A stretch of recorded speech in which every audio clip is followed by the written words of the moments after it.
This is the story of the Indian Civil Procedure Code 1908 (CPC), which governs the process of civil litigation in India.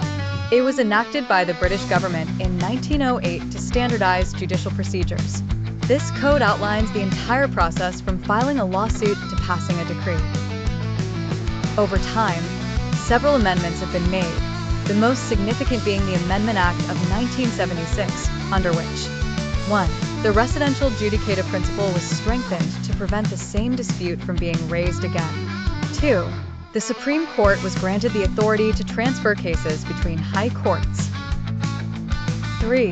Some relief was provided from salary attachment. 4.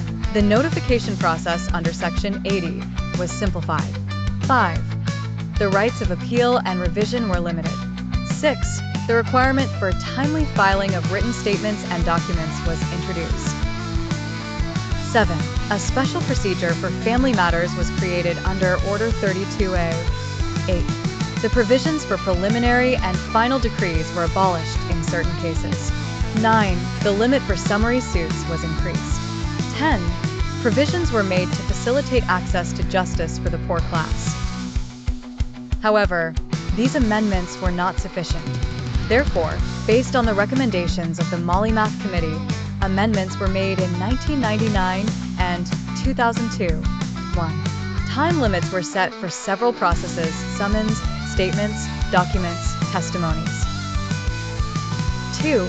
Section 89 was added, initiating the process of alternative dispute resolution, ADR. 3. The number of stays was limited.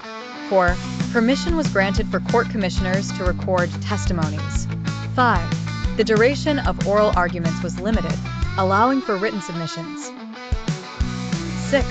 The appeal process was simplified and limited.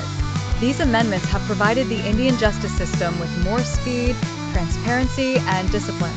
The CPC remains the backbone of justice today.